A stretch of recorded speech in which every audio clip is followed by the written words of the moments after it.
Necesitas reír. I'm Frank Lee, and these are Odd Things.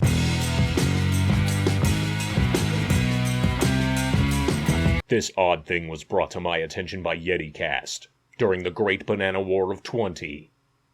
Cuba. Just off the western coast of the Guanacabibis Peninsula, there's a sunken city that no one can explain. Until now.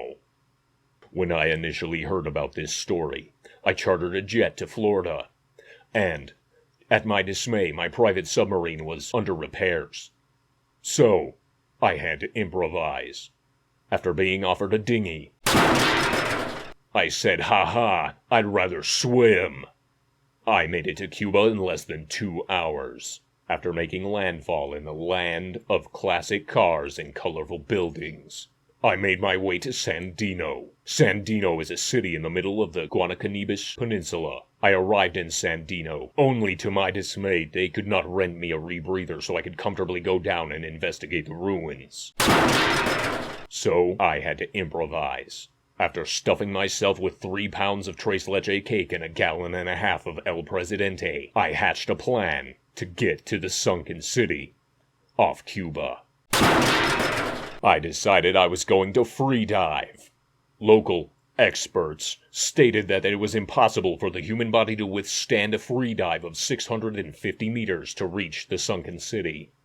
I politely informed them that I was born at 1,000 meters, and that when they cut the umbilical cord, I had to free float to the top in order to take my first breath of oxygen. In much disbelief, they looked at me and they said, "Well, what about the sharks?" And I politely informed them that I eat sharks for breakfast.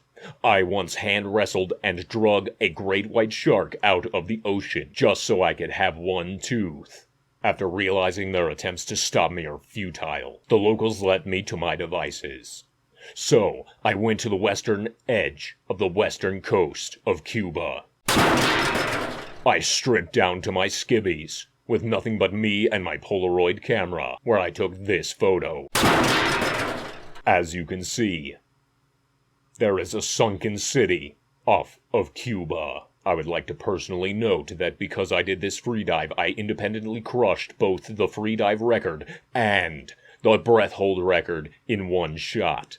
But, because no one was around to witness it, I will not get credit for this. Upon further investigation during my free dive, I realized that some of these structures are 400 meters long and 40 meters tall, and appear to be made completely out of granite. Upon surfacing, the Cuban authorities arrested me and had me deported back to the United States, which saved me another swim. So honestly, gracias. I've heard a lot of speculation and theory as to why and how these structures came to be, ranging from global warming melting the ice caps and flooding the city, to God flooding the world and causing this structure to be submerged. But I have a theory, and this is where it gets odd. I believe that these gigantic blocks were dropped from ships in order to confuse people in the future. They were just so precise with their measurements that it actually worked. Most people will say that this hoax theory is full of shit, but what do they know? I'm Frank Lee, and this has been Odd Things. Have a wonderful day.